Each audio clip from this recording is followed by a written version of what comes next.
मालिक, मेरी बेटी लकड़ियां चुनकर आ रही थी। रंजीत सिंह के बेटे जगन्नाथ ठाकुर ने इसकी इज्जत लूट ली।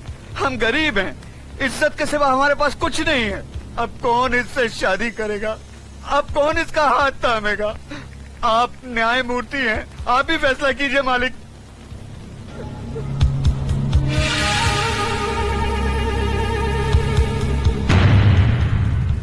इस बात का कोई चश्मदीद गवाह है? मैं हूँ मालिक। तुम्हारा पायल से कोई रिश्ता है? जी हाँ, मैं इसकी काकी हूँ। तो फिर तुम्हारी गवाही नहीं मानी जाएगी। गवाही सिर्फ उसकी मानी जाएगी जिसने अपनी आंखों से देखा है, लेकिन इस लड़की के खानदान से उसका कोई रिश्ता ना हो। है कोई ऐसा साक्षी, ऐसा गवाह?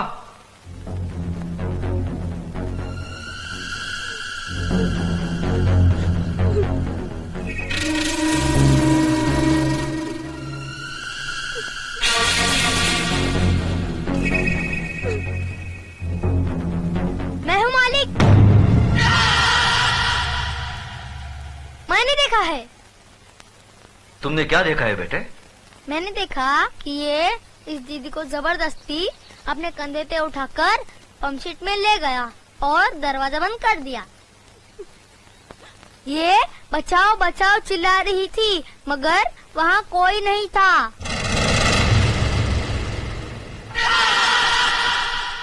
थोड़ी देर बाद जब ये बाहर आई तो इसके कपड़े फटे हुए थे और ये रो रो के कह रही थी कि मेरा सब कुछ लूट गया, मैं बर्बाद हो गई।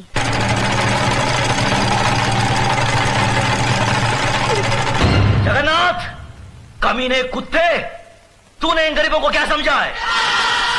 ये वो गरीब मजदूर हैं जिनके खून पसीने की बरकत से हमारी धरती पर हरियाली जागती है। हमारे सर पर जमींदारी का ताज इन्हीं गरीबों की बदौलत है, जिसके बदले में उन्हें 2 वक्त की रोटी, 2 गज की चादर मिलती है।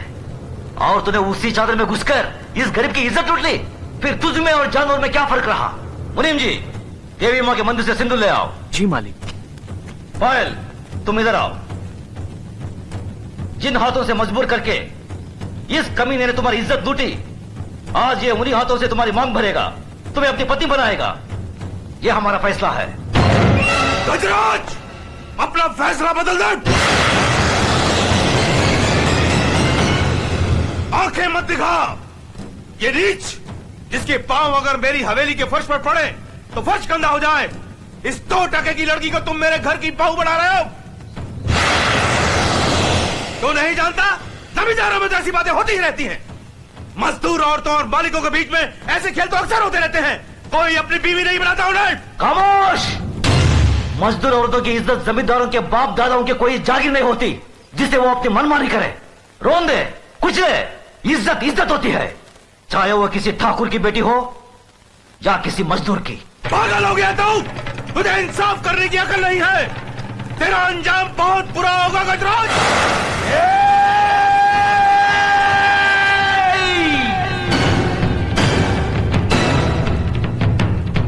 इसके आगे एक लफ्ज भी बोला तो जुबान खींच लूंगा। तेरी औकात मेरे सामने खड़े होने की भी नहीं है और तू मुझे ललकारता है। गजराज ठाकुर ने कभी किसी अंजाम की परवाह नहीं की। अगर परवाह की है तो सिर्फ अपनी आन, इंसाफ, अखलाक और ईमान की। इस लड़की की जन्म, जात, नाम, इसकी कोई अहमियत नहीं है हमारी नजर में। अहमियत है तो सिर्फ इसकी इज्जत, इसकी पवित्रता की। जगन्नाथ, मांग भर इसकी। गजराज!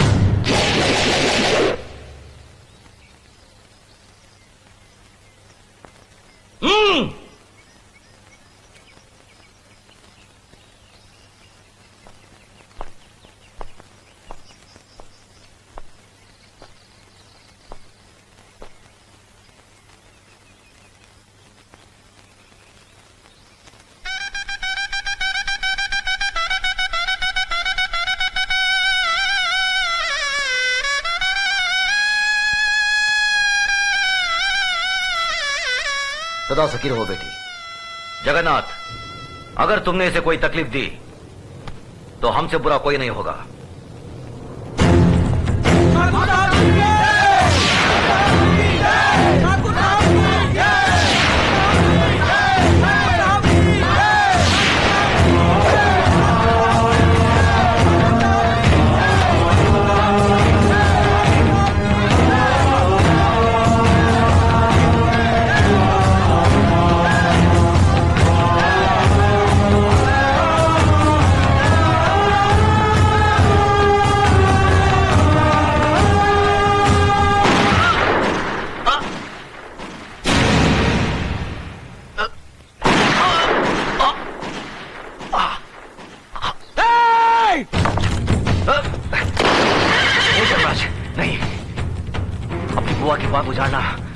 तुम्हारा दम नहीं है।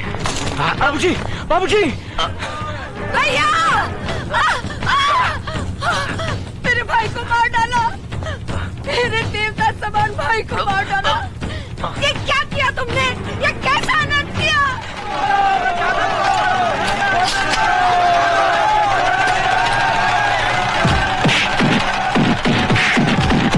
रुक जाओ, छोड़ दो उसे। जो अपराध उसने किया है उसकी सजा उसे जरूर मिलेगी। आज से 18 साल के लिए हम रंजीत सिंह ठाकुर को समाज और बिरादरी से बाहर करते हैं। आज के बाद अगर कोई भी इसके परिवार के साथ किसी भी तरीके का संबंध रखेगा तो उसको भी यही सजा मिलेगी। यह गजराज ठाकुर का फैसला है। भैया, भैया, बाबूजी, बाबूजी, बाबूजी। धर्मराज, न्याय करने वालों के लिए रिश्ते और जज्बात कोई मायने नहीं रखते। बेटे, जान चली जाए पर आन ना जाने पाए। जान देकर जो आन की रक्षा करता है वही न्यायाधीश इंसाफ के आकाश की बुलंदी को छूता है।